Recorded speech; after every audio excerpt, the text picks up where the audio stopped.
પાટણના સાંતલપુરના જાખોદરા ગામમાં એક ઘટના બને છે। ગીતા નામની છોકરી અને ભરત નામનો છોકરો એકબીજાના પ્રેમમાં પડે છે। પ્રેમમાં એવા પડે છે કે જાણે એમનો પ્રેમ એ આંધળો પ્રેમ હોય। પ્રેમમાં સફળ થવા માટે બંને એક હત્યાનું આખું ષડયંત્ર બનાવે છે। એક દિવસ ગીતા પોતાના ભાઈના મોબાઈલમાં દ્રશ્યમ ફિલ્મ જુએ છે। દ્રશ્યમના પહેલો ભાગ અને બીજો ભાગ એ આખી રીતે તે જુએ છે અજય દેવગનની એ ફિલ્મ। અને ફિલ્મ જોયા પછી એને એવું લાગ્યું કે મારે ભરત જોડે જો ભાગી જવું હોય તો મારે પણ કંઈક આવું કરવું પડશે। અને એ રીતે તેઓ સાથે મળીને એક આખી હત્યાનું ષડયંત્ર બનાવે છે। પ્રેમમાં સફળ થવા માટે, પ્રેમમાં ભાગી જવા માટે તેઓ હત્યા કરવાનો એક પ્લાન બનાવે છે।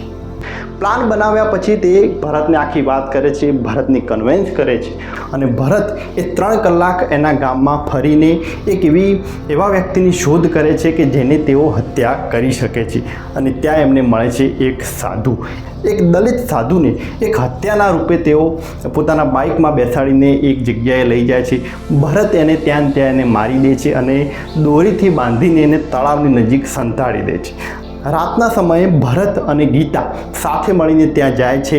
એ જ સાધુની લાશને ગીતાના કપડાં પહેરાવી દેવામાં આવે છે, ગીતાની ક્યાંક ઝાંઝરીને એ રીતના જે દાગીના છે એને પણ પહેરવામાં આવે છે કે જેથી એ લાશની જ્યારે ઓળખ કરવામાં આવે છે તો સીધો સંકેત એ ગીતા ઉપર જાય કે આ ગીતા છે।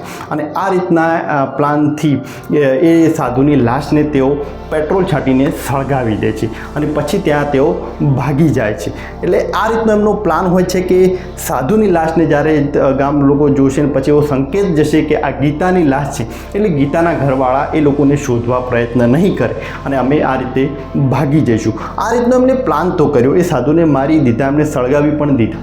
પરંતુ ત્યાં એમને એક ભૂલ થાય છે કે તેઓ માત્ર 1 લીટરથી જ એ ડેડ બોડીને સળગાવવાનો પ્રયત્ન કરે છે। 1 લીટરથી ડેડ બોડી સરખી રીતે સળગતી નથી। જોકે આખો પ્લાન એવો હતો કે 1 લીટર જ પેટ્રોલ એ ગીતા લાવશે અને 3-4 લીટર પેટ્રોલ એ ભરત લાવશે, પરંતુ ભરત એ સમયે પેટ્રોલ લાવવાનું ભૂલી જાય છે। એટલે માત્ર 1 લીટરથી જ તેઓ એ ડેડ બોડીને સળગાવી દે છે, પરંતુ ડેડ બોડી આખી રીતે સળગતી નથી। જ્યારે પોલીસ ઇન્વેસ્ટિગેશન કરે છે તો બધી જ રીતે સ્પષ્ટ સાબિત થાય છે કે આ એક પુરુષની ડેડ બોડી છે। અને આ રીતે આખી ગામમાં આખી શોધખોળ કરતાં આ બંનેનો ભાંડો ફૂટી જાય છે કે ભરત અને ગીતા આખરે ભાગી ગયા છે। પ્લાન મુજબ ગીતા અને ભરતનો જોધપુર ભાગી જવાનો ઈરાદો હોય છે। વહેલી સવારે આ ઘટના વિશે જ્યારે લોકોને ખબર પડી, જ્યારે પોલીસ ઇન્વેસ્ટિગેશન શરૂ કર્યું, ત્યારે શરૂઆતમાં આ દલિત સાધુની બોડી હતી। દલિત સાધુ હોવાના કારણે ક્યાંક અલગ અલગ જગ્યાએ એવી વાતો પણ સાંભળવા મળી કે દલિત હોવાના કારણે આની હત્યા થઈ છે। વડગામના ધારાસભ્ય અને દલિત આગેવાન જિગ્નેશ મેવાણીએ પણ આના ઉપર ખૂબ સવાલો કર્યા, પરંતુ આ બધા જ ઉપર ક્યાંક સવાલ આવીને ઊભો રહે છે કે જ્યારે આખું ષડયંત્ર ગીતા અને ભરતનું સામે આવે છે। જ્યારે આખી જે ઘટના હતી એ ક્યાંક જાતિવાદ બનતી હતી, ત્યારે અચાનક ગીતા અને ભરતની આ વાત સામે આવે છે અને એનાથી લોકોને પણ આશ્ચર્ય લાગે છે કે કોઈ ફિલ્મ જોઈને પણ શું આવું કૃત્ય કરી શકે એમ છે।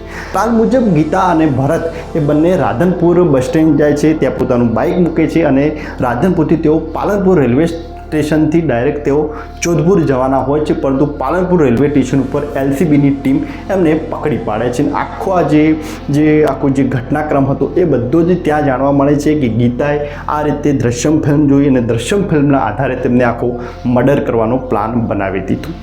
નવાઈ લાગે કે કોઈ ફિલ્મની આટલી ખરાબ અસર પણ આવા લોકો ઉપર પડી શકે એમ છે। સ્વાભાવિક છે કે અજય દેવગનની જે ફિલ્મ છે દ્રશ્યમ 1 અને દ્રશ્યમ 2 એ બંને એ ક્યાંક ફિલ્મ છે અને મનોરંજનને આધારે બનાવવામાં આવી છે અને અમુક કિસ્સાઓમાં ક્યાંક એવી ઘટનાઓ પણ બની છે, પણ એ અપવાદરૂપ લઈ શકાય એમ છે। દર વખતે આવું બધું સાચું પડતું હોય એ ક્યાંક એટલું બધું હોતું નથી। એટલે આવી જે દ્રશ્યમ જે ફિલ્મ છે કે જેમાં અજય દેવગનનું એ કેરેક્ટર એ રીતે બતાવવામાં આવ્યું છે કે ચોથી ફેલ એક આખી પોલીસ સિસ્ટમને માર આપી દે છે, પોતે જ એની દીકરી એનું મર્ડર કર્યું હોય છે છતાં એને કોઈ પકડી પાડતું નથી। આખી ઘટનાક્રમને એ રીતે બતાવવામાં આવ્યું છે, બહુ મસ્ત રીતે એને પ્લાન બનાવવામાં આવ્યો છે, બહુ સારી એવી ફિલ્મ છે, ખૂબ લોકોને પસંદ પણ આવી છે। પરંતુ એનો મતલબ એ નથી કે કોઈ ફિલ્મની કોપી કરીને આપણે રિયલ જીવનમાં એનું ક્યાંક અનુકરણ કરીએ। જો આવું કરવા જઈએ તો ભરત અને ગીતાની જે હાલત થઈ છે એ જ હાલત થઈ શકે એમ છે।